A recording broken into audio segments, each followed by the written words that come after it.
मेरे आज के मेहमान शब्बर जैदी 31 दिसंबर 1959 को कृष्ण नगर लाहौर में पैदा हुए। हैरी कॉलेज ऑफ कॉमर्स से ग्रेजुएशन मुकम्मल की। पेशे के एतबार से चार्टर्ड अकाउंटेंट हैं। फिर वो FBR के चेयरमैन रहे। उन्होंने बतौर सदर ICAP 2005 से 2006 तक खिदमत सरअंजाम दी। सदर South Asian Federation of Accountants, निगरान वज़ीर ख़ज़ाना Board of Revenue Excise and Taxation हुकूमत सिंध अप्रैल 2013। हम जानना चाहते हैं कि जो रोज़ आप जैसे लोग हमें डराते रहते हैं कि बस ख़त्म होने को है हर चीज़ और आप बिल्कुल भिखारी बन जाएंगे 25 करोड़ लोग, तो क्या मसला क्या है असल में? गलती कहाँ हो रही है, कैसे हो रही है, दुरुस्त कैसे होगी? आप तो चेयरमैन भी रहे हो FBR के, आपकी तो जिम्मेदारी थी पैसा इकट्ठा करने की। ये हकीकत कोई लोगों से छुपी नहीं है कि हमारी माशी हालत अच्छी नहीं है। क्यों नहीं है? अच्छा, हाँ, मैं उस पर आता हूँ। हाँ, अच्छी नहीं है। हाँ। अच्छा, जब माशी हालत की हम बात करते हैं तो हम बड़े बड़े इंडिकेटर देते हैं, GDP और ये जो आम आदमी को समझ नहीं आती। बिल्कुल। तो आम आदमी को जो फैसिलिटी होनी चाहिए माशरे में, स्कूल, अच्छा कॉलेज, अच्छा अस्पताल, अच्छी सिक्योरिटी, अच्छा लॉ एंड ऑर्डर, वो हम इस मुल्क में नहीं दे सक रहे हैं। अब आपके जो मुखालफिन हैं वो कहते हैं कि आप हैं तो सिर्फ चार्टर्ड अकाउंटेंट, लेकिन बातें आप सारी की सारी इक़्तिसादियात के हवाले से करते हैं। मैं चार्टर्ड अकाउंटेंट हूँ, मगर जब मैं 2019 से लेकर 2023 तक तकरीबन, उसके बाद मैंने अपनी दोबारा प्रैक्टिस शुरू की है, तो मैंने इस पाकिस्तान की हालात को देखते हुए 4 साल सुबह से लेकर शाम तक इकनॉमिस्ट, कुरान मजीद, इस्लाम और पाकिस्तान की हिस्ट्री पढ़ी है। इफ्तिखार साहब, मैंने बड़ा डीपली इसको पढ़ा है कि आखिर क्या आपका सवाल है ना, क्या वजह है? नहीं, क्या वजह है? क्या वजह है कि हम ऐसे हैं? देखिए ना, लोग तो मुझे बताते हैं, आप जैसे लोग, कि जनाब हम बड़े अच्छे थे, फलाना मंसूबा फलाना मुल्क ले गया, वो मुल्क बहुत तरक्की कर गया, हम बहुत पीछे रह गए। तो जिन ममालिक ने आपके 1954-55 के मंसूबे लिए और कामयाबी हुई, तो हमें क्यों नहीं हुई? अच्छा, मैं इस पर आपको थोड़ा सा मैं इस पर 2 मिनट आपकी तारीख पे लूँगा। पाकिस्तान की 74 साल 75 साल तारीख के 2 हिस्से हैं। एक हिस्सा वो है जो 71 में ख़त्म हो गया और एक हिस्सा 71 के बाद से शुरू हुआ जो आज तक है। 2 हिस्से पाकिस्तान की तारीख के। मैं 71 से पहले वाली तारीख को फॉर द टाइम बीइंग निकाल देता हूँ, चले वो एक अलग सब्जेक्ट था। 71 के बाद से जो पाकिस्तान आज है, जो इलाका आज पाकिस्तान है, जो पाकिस्तान है जिसको आप वेस्ट पाकिस्तान कहते हैं, जो पाकिस्तान कहते थे आज पाकिस्तान है, ये इलाका एक फूड बास्केट होता था इंडिया का। Punjab was the food basket of India. जब पार्टीशन हुआ तो अनफॉर्चुनेटली इंडस्ट्री जो थी, उसका तकरीबन सारा का सारा लोकेशन उस इलाके में था जो इंडिया में, कलकत्ता वगैरह और कलकत्ता, बॉम्बे सब उधर था। तो पार्टीशन के बाद हम जाकर फिट हो गए कोल्ड वॉर में उस ब्लॉक में जिसको हम वेस्टर्न ब्लॉक कहते हैं। सर, ये सारी जो बात आप मुझे मैंने इकोनॉमिक्स से रिलेट करो, इकोनॉमिक्स से। हाँ। उस वेस्टर्न ब्लॉक में फिट होने में उन्होंने हमें माशी इमदाद दी जो बहुत सब्सटेंशियल थी। उस सब्सटेंशियल माशी इमदाद ने, मैं बिल्कुल साफ कह रहा हूँ, पाकिस्तान की कौम को काहिल और बेकार बना दिया। हमने जब हमें अच्छा बीज मिला, PL40 कर दिया। नहीं, PL40 480 कर दिया ना। 480 के बाद जब आपने मैक्सी पाक कर दिया। हाँ, जब मैक्सी पाक का हमने फायदा उठाया। सर, मैक्सी पाक के बाद क्या किया? डेल्टा पाइन हमने देखिए सर, मैक्सी पाक के बाद आज अमेरिकन क्रॉप लेके आए। सर, आज इंडिया की आपके वाघा बॉर्डर के उधर क्या प्रोडक्शन है, आपका प्रोडक्शन क्या है? वो बेस्ट, वो और चीज़ है। अच्छा, उसकी वजह क्या है? प्रोडक्शन की वजूहत को, उसकी वजह क्या है? उसकी वजह ये है कि एग्रीकल्चर यूनिवर्सिटी फैसलाबाद, हमने एजुकेशन और रिसर्च सेंटरों में diversity of thought, diversity of research, diversity of view as a state organ ख़त्म की। अब मुझे एक बात बताएं कि किसी ने भी आपको रोका कि आप रिसर्च अच्छी ना करें? पाकिस्तान जब बना और पाकिस्तान बनने के आज तक पाकिस्तान में जो लोग पावर में रहे, जो लोग पॉलिटिकल पावर सिस्टम में रहे, वो किसी इकोनॉमिक प्लान के तहत काम नहीं कर रहे थे। ये निज़ाम चल रहा था, इसकी खराबियां आपके इल्म में थी। आप चार्टर्ड अकाउंटेंट हैं, बहुत सारी फर्मों के साथ आपने काम किया, आपको इक्तिसादी मामलात की बहुत सूझबूझ हो। मेरे 10 साल के जो मैंने अपने FBR चेयरमैन बनने से पहले 10 साल जो तकरीर की फेडरल बजट के बाद, हर TV इंटरव्यू में मौजूद है कि मैंने कहा कि पाकिस्तान का मॉडल दुबई मॉडल नहीं है, कोरिया मॉडल है। अच्छा, अब कोरिया मॉडल की जब हम बात करते हैं तो कौन सी बुनियादी 4 तब्दीलियां पाकिस्तान कर ले तो कोरिया मॉडल बन जाएगा? पहली तब्दीली ये करे कि ये ट्रेडिंग माफिया को बंद कर दे। ट्रेडिंग माफिया से क्या मतलब? ट्रेडिंग माफिया का मतलब है कि पाकिस्तान एक इंपोर्ट बेस्ड मुल्क बन गया है।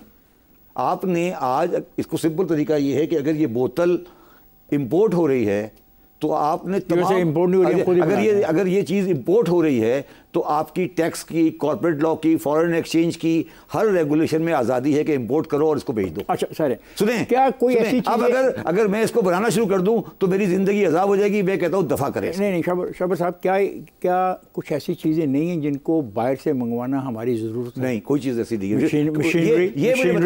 मशीनरी, मुझे एक बात बताओ। मेरे सवालों को मशीनरी, मशीनरी तो बहुत बात की बात है यार। तो मुझे ये बता दो कि तुम मिनरल वाटर का इंपोर्टेड ब्रांड क्यों पी रहे हो? आपकी वजह से। क्या? आपकी नाहली की वजह से, किस बात की? FBI की नाहली की वजह से, उन महकमों की नाहली की वजह से जो स्मगलिंग को नहीं रोक पाए, जो दुकानों से इसको नहीं उठा सके, उन पे पर्चे नहीं कर सके, उनको चालान नहीं कर सके, गिरफ्तार नहीं कर सके। सर मेरा आपका कहना, अगर आपके मुल्क के पास मिनरल वाटर की इंपोर्टेड पीने की गुंजाइश नहीं है तो यही होगा। मैं इत्तेफाक करता हूँ, लेकिन इसको रोकना किसकी जिम्मेदारी थी? महकमों की जिम्मेदारी थी। और सबसे बड़ा महकमा जो था जिसने सारे मामले को रेगुलेट करना था वो आपके पास 8 महीने बाद वो इख्तियार छोड़ दिया। क्यों? नहीं, और सुने ना, क्यों छोड़ा?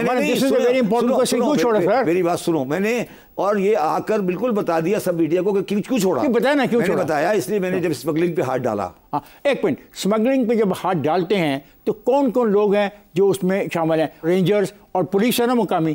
ठीक है, तो अदारे हमारे इतने कमजोर क्यों हैं कि उनको नहीं पूछ सकते? चलें सर, तो आप ये कह रहे हैं कि शब्बर ज़ैदी इदारों से जाके लड़ पड़े? क्यों नहीं लड़ पड़ा था ना। तो फिर क्या हुआ? जब लड़ पड़ा था जब तो घर आ गया शब्बर ज़ैदी। मुझे ये बताओ कि जब शब्बर ज़ैदी इदारों से लड़ पड़ा था, जब उसने कहा कि तंबाकू वालों से वो लड़ा,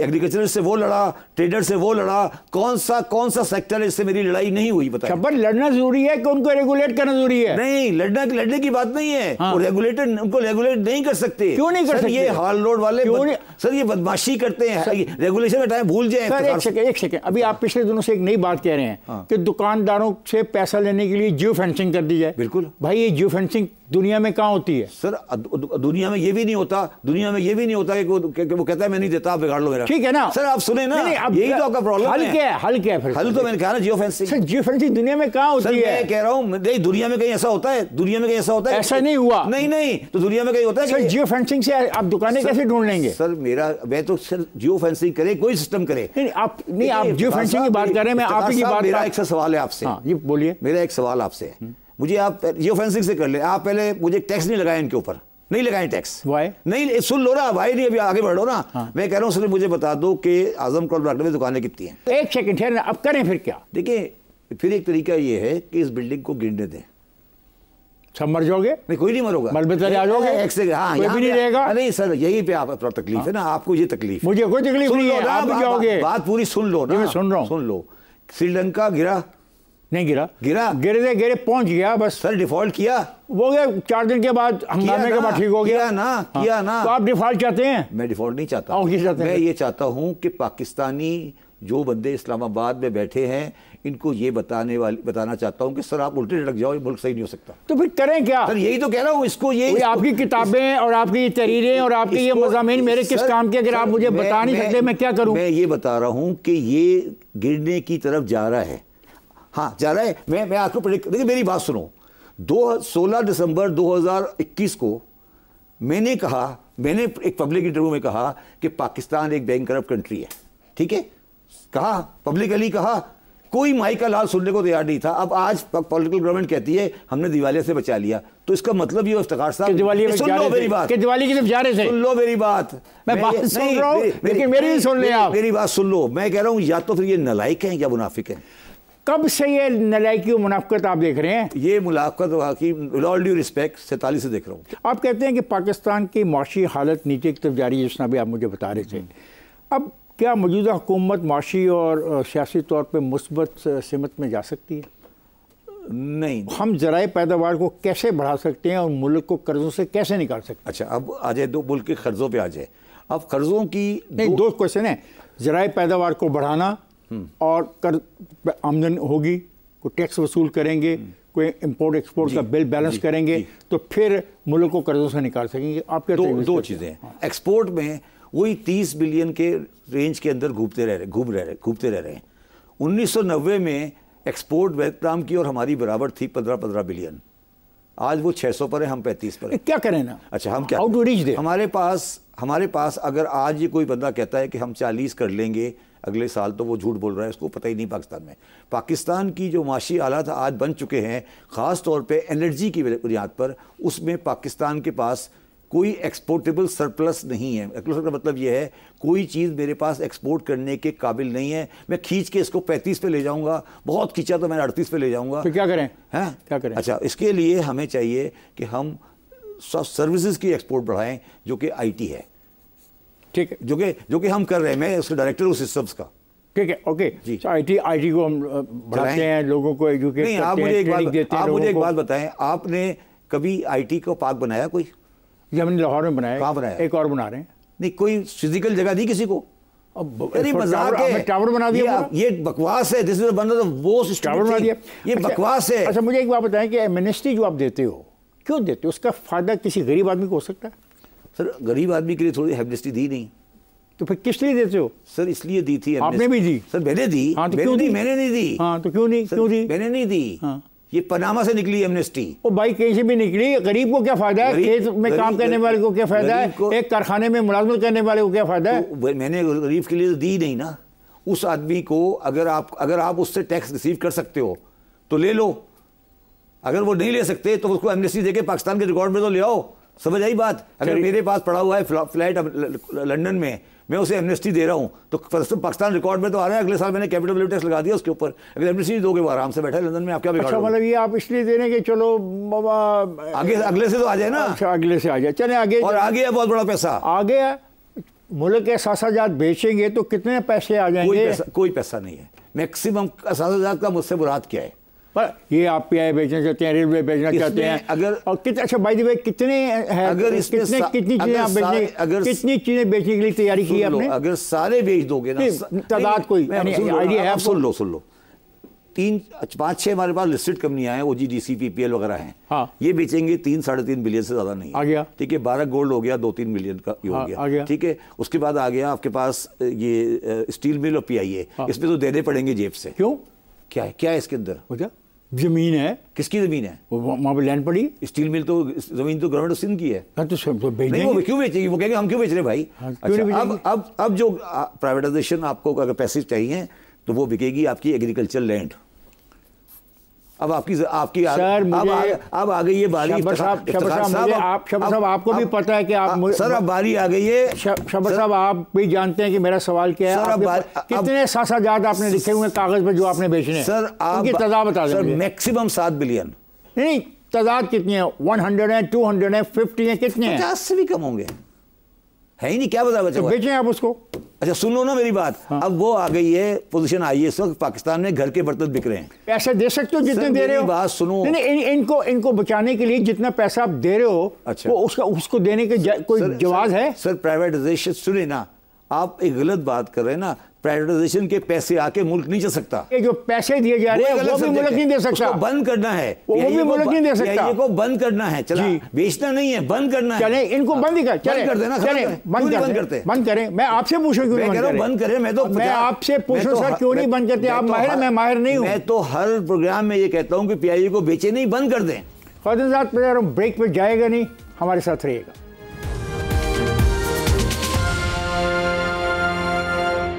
वेलकम बैक। ख्वातीन हज़रात, मेरे साथ शब्बर साहब बैठे हुए हैं, शब्बर ज़ैदी साहब मेरे साथ बैठे हुए हैं स्टूडियो में। हम बात कर रहे हैं पाकिस्तान के इक़्तिसादी सूरत हाल पे, और बात बहुत गर्मा गर्म होगी है कि शब्बर साहब, हम बात कर रहे हैं क्या टैक्स बढ़ाए बग़ैर हम आवाम की खिदमत कर सकते हैं इस सारी सूरत हाल? यस, 100%। अवाम की खिदमत का कोई ताल्लुक इस वक्त टैक्स के ताल्लुक नहीं है। अवाम की खिदमत से मुराद है उनकी दवाइयाँ में कहाँ से, वही आ रहा हूँ ना, उनकी तालीम के लिए स्कूल कहाँ से बनाऊंगा, उनको उसी पे कहाँ से फराहम करूँगा, पैसा कहाँ से आएगा? उसी पे आ रहा हूँ ना सर। मैं सिंध का फाइनेंस मिनिस्टर था केयर टेकर का 2013 में। मेरे पास इतने पैसे थे, मुझे खर्च करने नहीं आते थे। मैं आपको बिल्कुल जेन्युइनली बता रहा हूँ। तो भैया मैं कहना तो नहीं चाहता कि आपकी कोई नाहली होगी कि आपको पैसे नहीं खर्चने आते। इस मुल्क में आपको पैसे खर्च करने नहीं आते। नाहली थी, इसलिए मैं 1 महीने बाद हटा दिया गया। ये पहले हटा दिए गए, फिर छोड़ दिया। आप जैसा आदमी भी समझ नहीं आती क्या करता है जिंदगी में। पूरे गरीब आदमी, इसलिए तो गरीब आदमी। आप गरीब हैं सर, बिल्कुल गरीब हो। देखिए सर, बात ये है कि जो NFC अवार्ड के बाद सूबाई गवर्नमेंटों के पास पैसे हैं और सारी जो आवाम के साथ ताल्लुक़ है ना सर, वो सारी चीज़ें सूबाई गवर्नमेंट के पास हैं। Health, education, transport, irrigation, law and order, कोई ताल्लुक ही नहीं है आम आदमी का फेडरल गवर्नमेंट के साथ। इसका मतलब टैक्स बढ़ाए बगैर सूबाई हुकूमतें NFC से मिलने वाले पैसों की मौजूदगी में तमाम सहूलतें दे सकती हैं। 120% पाकिस्तान में फेडरल गवर्नमेंट के प्राइम मिनिस्टर के पास सिर्फ एक पावर है, वो पावर है चीफ ऑफ आर्मी स्टाफ की अपॉइंटमेंट। बाकी सारी पावर बहस पावर की नहीं हो रही। My question is very simple, क्या टैक्स बढ़ाए बगैर? आपने कहा हाँ टैक्स बगैर 110% कह रहा हूं ना, और फिर आपने NFC का हवाला दे दिया। NFC में जो पैसे मिल रहे हैं 54%, उसमें इतने पैसे हैं कि कोई गवर्नमेंट शॉर्टफॉल में नहीं है। तो बलूचिस्तान वाले रो रहे हैं कि हमारी गुर्बत नहीं खत्म हो रही। कभी नहीं कहा बलूचिस्तान ने कि पैसे की शॉर्टफॉल। अवाम कहते हैं ना, वो कहते हैं गवर्नमेंट ने तो नहीं कहना, अवाम ने रोना है। अवाम रोती है, अवाम तो रोती है। डिलीवरी नहीं हो रही, वो एक अलग सब्जेक्ट है। गवर्नेंस नहीं है, अच्छी गवर्नेंस नहीं है। मतलब सूबों में गवर्नेंस न होने की वजह से NFC अवार्ड का जो फायदा होना था वो आवाम तक नहीं पहुंच रहा। बिल्कुल, आप ये कह रहे हैं। ये है अच्छा, आपने बड़ी अच्छी बात की, हम बिल्कुल अच्छी जगह पर आ गए। ये है पाकिस्तान का बुनियादी मसला जो कभी डिस्कस नहीं होता। मैं तो आपसे डिस्कस कर रहा हूं। ये डिस्कस है कि आप ये डिस्कस करें कि NFC अवार्ड 2010 के बाद जो सूबाई गवर्नमेंट को पैसे मिले हैं, क्या वो आवाम के लिए इस्तेमाल हुए हैं या नहीं हुए? आप क्या कहते हैं? 100% नहीं हुए। ये तो इल्जाम लगा रहे हैं आप, सीधा साधा इल्जाम है। नहीं, अगर चले ऐसे अगर हुए तो क्या आवाम को इंसाफ मिल रहा है? क्या आवाम को हेल्प मिल रही है? इतने पैसे नहीं उनके पास, वो क्लेम करते हैं। वो क्लेम करते हैं हमारे पास पैसे नहीं है। वजीर खजाना पंजाब को बुला लेना। हाँ, क्या पूछो उससे? मैं मुझे भी तुम्हारे शॉर्टफॉल बनी की है, बता दो, पूछ लो ना, बुलाओ उसको, पूछो तो शॉर्टफॉल। वो तो कहता है कि मेरे पास BHU चलाने के लिए पैसे नहीं कहा उसने। वो कहता है नहीं, वो कहता है कि मेरे पास BHU चलाने के लिए पैसे नहीं है। BHU क्या चीज? Basic health unit. टोटल बकवास करता है। उसके पास आधे डॉक्टर जो हैं वो घोस्ट हैं, अस्पतालों में दवाइयां नहीं है। मैं तो यार दवाइयां क्यों नहीं है? जब पैसे नहीं उनके, दवाई कहां से लाएं? मैं ये अर्ज कर रहा हूं ना अख्तर साहब, आप बहस कर रहे हैं मेरे साथ। मैं बहस क्यों नहीं करूंगा आपसे? मैं मिनिस्टर रह चुका हूं, मुझसे पूछ रहे हो। आप मिनिस्टर जरूर रहे हैं, लेकिन मैं भी अवाम हूं। तो अवाम तो भुगतती है। मैं ये कह रहा हूं कि जो NFC अवार्ड के पास पैसे आए हैं वो खर्च कर ही नहीं सकते। अच्छा, आप ये कह रहे हो आपको। आप ये कहना चाह रहे हो कि टैक्स लगाने की कोई जरूरत नहीं है, NFC अवार्ड इज सफिशिएंट। मैं एक वाकया सुनाता हूं, खत्म हो जाएगा। जब मैं फाइनेंस मिनिस्टर था, मैंने कहा कि आप, मेरे पास पैसे हैं। मैंने IG पुलिस उस वक्त को कहा कि आप मुझे कराची के 4x4 का जो कमर्शियल एरिया है, इसमें सारे इस कैमरे लगाने की इजाज़त दे दें, फंडिंग मैं कराऊंगा। मैंने कहा मैं तुम्हें 4 मील के एरिया को सिक्योरिटी दे देता हूँ, और वो 4 मील का एरिया जो है वो पाकिस्तान की 80% ट्रेड को रिप्रेजेंट करता है। मैंने पुलिस वाले को कहा मैं पैसे देता हूँ। तो फिर क्या हुआ? उन्होंने कहा हमें नहीं चाहिए। क्यों? इसलिए नहीं चाहिए कि बाजार वाले जो स्मगल सामान बेचते हैं, जो अवान ट्रांसफर का सामान बेचते हैं, हम किसी और जगह चलेंगे। अब बात यार मेरी बात ही मैं बात समझ रहा हूँ, आपको समझ ही नहीं आ रही है। आप बात करना चाहते हैं वापस हेर फेर के ट्रेडर्स के ऊपर के वो पैसा नहीं दे देते, और मैं बात उससे आगे ले जाऊँ। मैं किसी की बात नहीं कर सकता, मुझे कुछ ट्रेडर्स के साथ मेरा लेवल नहीं है उनसे बात करने का। तो फिर मैं ट्रेडर के लेवल पे बात नहीं। आपने एक अच्छी बात की। मेरा सवाल था टैक्स बढ़ाए बगैर, आपने कहा NFC अवार्ड को सही तरीके से इस्तेमाल करो तो मसाइल हल हो सकते हैं। 100%। अब नेक्स्ट कह दिया ना मैंने। अब नेक्स्ट चलें, इससे आगे चलें, इससे आगे है। अभी आपने अफगान ट्रांजिट ट्रेड की बात की। सर, अफगान ट्रांजिट ट्रेड हमारा एक बैनुल अक़वामी मुआहदा है और हमें इसको एहतराम करना है। इसमें ख़राबी क्या है जो आप निशानदेही करते हैं? अफगान ट्रांजिट ट्रेड के अंदर ख़राबी ये है कि जो अफगानिस्तान की रिक्वायरमेंट है 4000 टन की, वो उन्होंने ज़िंदगी में कभी काली चाय नहीं पी। ये तो आप कहते हैं ना। हाँ, चलो नहीं, मैं चलो छोड़ दो। हाँ, मैं कहता हूँ जब उनके यहाँ लाइट नहीं थी, जब वो TV इम्पोर्ट करते थे, ठीक है। अच्छा, क्या हम रोक सकते हैं इंटरनेशनल ऐसे मुआहदे में? ये सवाल कर सकते हैं? यस। किस तरह? यस, वो कर सकते हैं अगर अब्यूज हो रहा हो तो। अब्यूज हो गया ना। जब लाइट नहीं है तो हम TV भेज रहे हैं, तो अब्यूज हो गया ना। सुन लो, पहले अफगान ट्रांजिट ट्रेड होती थी, एक बैंक अफगानिया होता था पाकिस्तान में, एक अफगानिस्तान का बैंक था, उससे हम कंट्रोल करते थे कि कौन सी एलसी खुल रही है, कौन सी एलसी नहीं खुल रही। हमारे मरहूम ज़िया-उल हक ने जब 79 की वॉर आई वो बैंक बंद करा दिया, अब सारी एलसियाँ दुबई से खुल रही हैं। आप ये चाहते हो कि बैंक अफगानियाँ वापस पाकिस्तान में होना चाहिए अगर अफगान ट्रांजिट ट्रेड ने चलना है? जी, point of view is this, ठीक है, ऑलराइट। सर, क्या आप भारत में किए जाने वाले उन इकदामात की हमायत करते हैं कि वो बड़े नोटों को उन्होंने एक दिन बंद कर दिया कि आज के बाद ये बड़ा नोट नहीं चलेगा? 100%, 120%। मार्केट क्लैप्स नहीं कर जाएगी? कोई नहीं कहा क्लैप्स की, तबाही नहीं हो जाएगी? कोई क्लैप्स नहीं की यार। आपको यही तो एक फियर ऑफ अननोन है ना। तो आप मुझे समझाए ना, you are the expert, I am not expert. देखिए, एक्सपर्ट की बात नहीं, मैंने तो आपको कह दिया ना। मैंने आपको ये कहा कि पाकिस्तान में इस वक्त 9,500 ट्रिलियन का कैश इन हैंड सर्कुलेशन में है। वो तो ब्लैक मनी की बात कर रहे हैं। नहीं, टोटल 9,500 का नोट सर्कुलेशन में है। क्या करें? अगर ये जो मैंने मिसाल दी है, अगर हम इस पे अमल करें तो इसका फायदा क्या होगा? मेरी बात सुनो ना, इस वक्त 9,500 trillion cash in hand available है पाकिस्तान में। फायदा क्या होगा? फायदा ये होगा कि जो लॉकर्स में और रिश्वत के लिए पैसा उस पर पड़ा हुआ है सेफ्स में, वो यूजलेस हो जाएगा। मैंने इंडिया में ये कहा था उन्होंने कि ये नोट बेकार हो गया। मैं ये कह रहा हूँ नोट बेकार नहीं करें, आप उसे ये कहें कि आप 6 महीने बाद 6 महीने के अंदर जाके नया नोट ले लें, ख़त्म। शबा साहब, इससे पहले कि मैं ब्रेक पे जाऊँ, आपको याद होगा कि 1973 में गालिबन जब बांग्लादेश एक मुल्क बन गया तो हमने अपने नए नोट जारी करने के लिए पुराने नोटों को लोगों से ले लिया था, तो उसका कोई फ़ायदा हुआ था? नुकसान भी नहीं हुआ। तो हम नुकसान भी नहीं हुआ ना। अगर हम ये बड़े बड़े नोटों को कल परसों एक क्लब से निकल रहा था तो एक खातून मेरे पास आई, मुझे कहने लगी, शब्बर साहब आप नोट बंद करने की बात करते रहते हैं, वो सुना है दोबारा कहानी शुरू हो गई है। मैंने कहा अल्लाह करे हो जाए पूरी। मैंने कहा आपको तकलीफ क्या है? ये तो अल्लाह करे आपकी ख्वाहिश पूरी हो जाए। फायदा मुझे बता दिए, मैं ब्रेक में चला। फायदा ये है कि आप गरीब आदमी हैं, मैं भी गरीब आदमी हूँ, आपके पास सेफ भी नहीं रखी, इसलिए आपको नहीं लग रहा।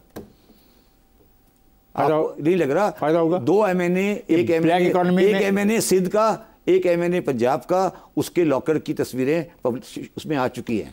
नहीं, ब्लैक इकोनॉमी की बात हाँ खत्म हो जाएगी, करप्शन का रिड्यूस हो जाएगा लेवल। अच्छा हजरत, मैं जा रहा हूँ ब्रेक पे, जाइएगा नहीं, हमारे साथ रहिएगा।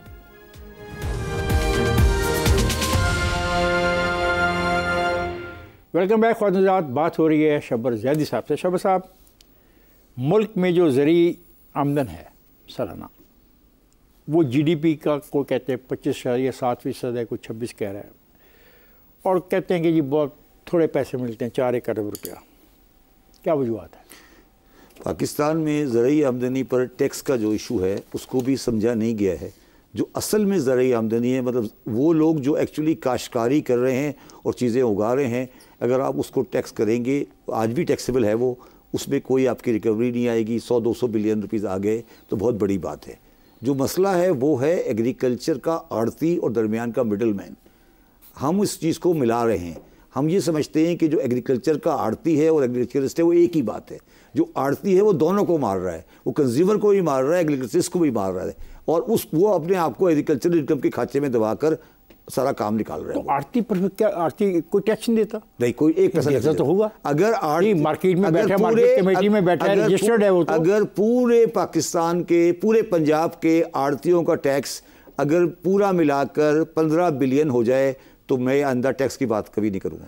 मतलब आड़ती तो सर वो टैक्स में होगा ना, तो बैठा हुआ है, वो तो रजिस्टर्ड है। वो किसके पास रजिस्टर है?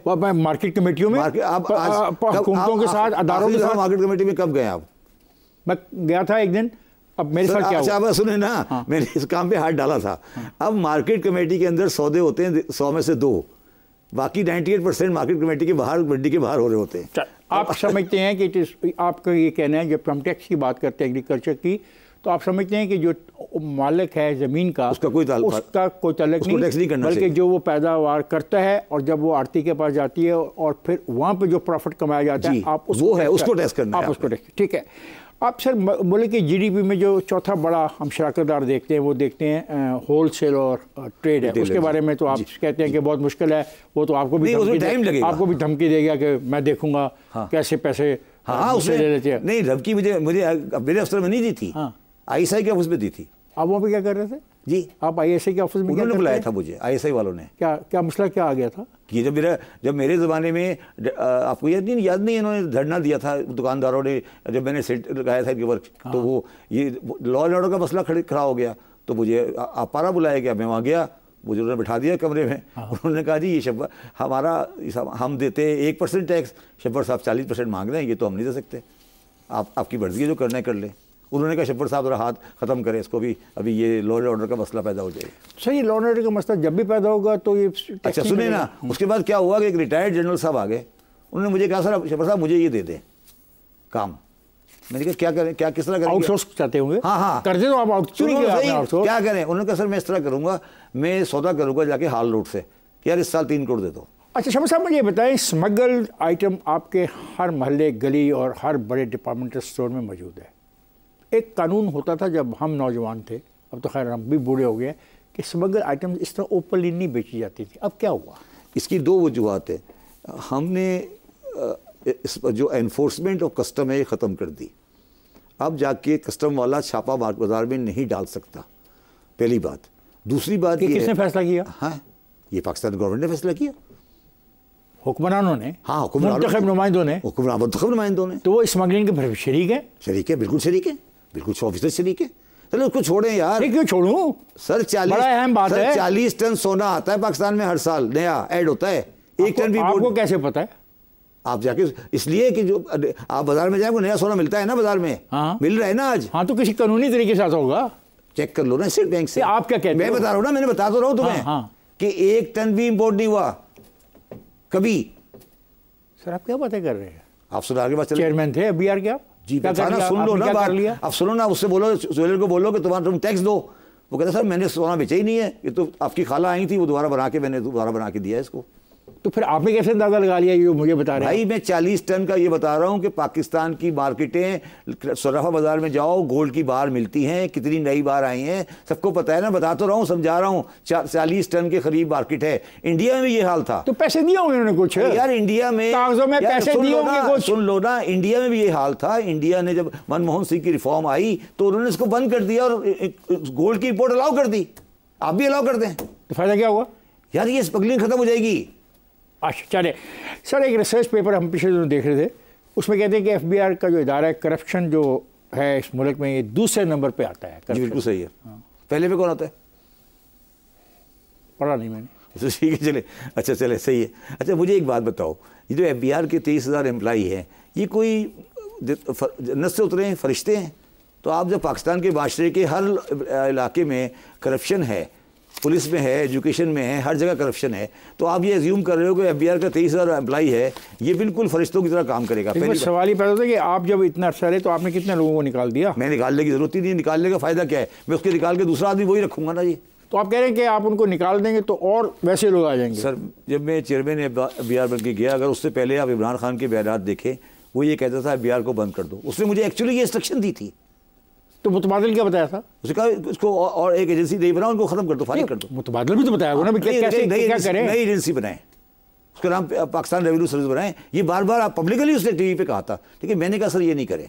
उसके बाद मैंने इमरान, ये मामला ये कि आप एक ऐसे आदमी हैं जिसके जिम्मे 9 अरब रुपए की टैक्स वसूली की जिम्मेदारी थी और वो अपने बंदे नहीं निकाल सका। नहीं मेरी बात सुनो ना, सुन लो पूरी बात। सुन लो ना, मैंने एफबीआर में इमरान खान और आपके इदारों के साथ, सरबराह के साथ मिलकर एक पॉलिसी प्लान दिया कि मेरे पास 23,000 आदमी हैं, इनमें से 15,000 आदमी का कोई काम नहीं है और ये टोटली करप्ट है। आप मुझे 15,000 आदमी को रिटायर करने की नहीं, सिर्फ ये कह दें कि इजाज़त दे दें कि वो घर बैठ जाए, मैं 6,000 आदमी से काम चला के एफबीआर आपको सही करके दे देता हूँ। अच्छा, ये समरी अप्रूव हो गई। फिर क्या हुआ? फिर क्या हुआ कि इमरान खान के जो लोग सिविल एडमिनिस्ट्रेशन का काम कर रहे थे, उन्होंने कहा सर ये तो पूरी सिस्टम ब्यूरोक्रेसी हिल जाएगी, शब्बर को रोक लें। शब्बर ब्यूरोक्रेसी के खिलाफ है? नहीं, ज़हनी तौर पे आप बताएं। नजरियाती तौर पर 15,000 के खिलाफ नहीं हूँ, मेरे नाना ब्यूरोक्रेट थे, मैं ब्यूरोक्रेसी के खिलाफ हूँ। आइए सर, ये जो एफबीआर की बात मैं कर रहा था करप्शन की, क्या इसमें अब 2-3 पॉइंट हैं? क्या इसमें टैक्स कवानीन का तरीकाकार पेचीदा होना है, इसकी वजह से है? टैक्स इंतजामिया की सियासत है? बदनवानी के खिलाफ मौसर इकदाम का फुकदान है? क्या है इसमें बुनियादी सवाल? जो टैक्स का जो इस वक्त बदनवानी है, उसकी वजह यह है कि हमने इतने अरसे तक गलत पॉलिसियों का टैक्स लगाया है कि अब सही टैक्स देने वाला उसको समझने से कासिर है और वो पाकिस्तान के इस कानून के तहत अब टैक्स देने में तैयार नहीं है। शब्बर साहब, हम ये कहते हैं कि हम 74 टैक्सेस देते हैं, क्या हम सच कहते हैं? 74 सही कह रहे हैं, हम सच कहते हैं? बिल्कुल सही कह रहे हैं। तो फिर मुझे बताइए, जब हम 74 टैक्सेस देते हैं तो हमारा कसूर क्या है? नहीं, आपकी बात बिल्कुल दुरुस्त है। वो हमने कोशिश की और कंसोलिडेशन भी की। और 74 74 तो नहीं है, खैर वो चले कुछ कम कुछ ज़्यादा कर लें। लेकिन सर बात ये है ना कि हमारा मसला क्या है। अब फिर क्या मसला है इस वक्त 24 में देख लेना। अब हमें आज 9,700 बिलियन की कलेक्शन है जो आपने फिगर बोली है, और औरंगजेब साहब को जो फिगर दी जा रही है वो 13,000 है। IPP को जो हम पैसे दिए जा रहे हैं, कब जान छूटेगी? पाकिस्तान का सबसे बड़ा नासूर IPP है। वो तो हो गया ना, ये तो बीमारी होगी। अब मैं पूछ रहा हूँ कब तक जान छूटेगी? मुझे तो ये 10, 12, 15 साल तक जान छूटती नज़र नहीं आ रही। वजह इसलिए नज़र नहीं आ रही कि उनके कॉन्ट्रैक्ट लॉन्ग टर्म हैं और वो उनकी सॉवरेन गारंटीज़ हैं कि हमारे हालात कुछ बेहतर तो हो रहे हैं पैसे इकट्ठे करने के। नहीं, सॉवरेन गारंटीज है ना, सॉवरेन गारंटी। देखिए हुआ क्या इफ्तिखार साहब, हुआ ये कि हमारी सियासत में जो पोलराइजेशन थी उस वक्त हमने कहा कि बिजली बिजली बिजली बिजली, ठीक है। हमारा ये इशू नहीं था बिजली कितने की आ रही है और कैसे आ रही है। हमने कहा कि हमें बिजली चाहिए, बिजली चाहिए, बिजली चाहिए। अब एक आदमी आ गया, बिजली पैदा कर दूंगा, आप किसी टाइम पे मुझे बिजली पैदा करके दे दें, मैं तैयार करके बिजली देता हूँ। हमने IPP के तमाम एग्रीमेंट्स गलत साइन किए, जिसका स्टार्ट हपको के साथ हुआ, हपको के साथ शुरू हुआ, वो आहिस्ता बढ़ते करे क्या? अब ये तो होगी, गलती हो गई, बीमारी हो गई, अब कोई रास्ता है उसका हम सारे पैसे वापस नहीं कर सकते? हाँ एग्जैक्टली, उसका सिंपल टोटल कॉस्ट बनती है $5 बिलियन। तो दे दें, फिर दे दें, खत्म। आज उन्हें कहा ये $5 बिलियन तो क्यों नहीं दे रहे आप लोग? इसलिए नहीं दे रहे कि ब्यूरोक्रेसी को फिर कैसे नौकरियां देनी पड़ेगी रिश्तेदारों को अपनी। यानी कि लोगों की नौकरियों की खातिर हम लोग ज़्यादा बिल दें जी, हम ख़राब हों जी, हम ये भुगतें। सर आप मुझे ये बताएं ना, ये सारी बातें जो आप कर रहे हैं, ये सारी बातें क्या इस्लामाबाद वाला इस तरह सोचता है? सर आप सोच रहे हैं? सोचना चाहिए उसको। मैं आपको मैं तो तवक्को करता हूँ उसको सोचना चाहिए। 8 महीने इस्लामाबाद रह के आपको गारंटी से सोचता हूँ वो इस तरह नहीं सोचता। इसलिए नहीं सोचता कि उसको सिर्फ वो सोचता है जो फाइल के कागज़ पर लिखा है। उसके पास सोचने का कॉन्सेप्ट नहीं है सर। शहबाज अली साहब, आपका बहुत बहुत शुक्रिया। आप तशरीफ़ लाए कराची से। आपने कुछ ऐसे सवालात हैं जो सारे इक़्तिसादी ढांचे से मुतल्लिक़ हैं, आपने अपने पॉइंट ऑफ व्यू से हमें आगाह किया। मैं उम्मीद करता हूँ इसका बहुत फ़ायदा होगा देखने वालों को। आपको शाबाश भी मिलेगी और आपके ख़िलाफ़ काफ़ी नीचे ट्वीट भी आएंगी। तो वो फिर आपकी और मेरी किस्मत में अब लिखा है कि हम जिस सोसाइटी में रह रहे हैं, इस सोसाइटी का रद्द-ए-अमल ऐसे ही होता है। आपका बहुत कोई अर्ज़ नहीं है। ख़वातीन हज़रात, आज के प्रोग्राम से मुझे इजाज़त दीजिए। खुदा हाफ़िज़।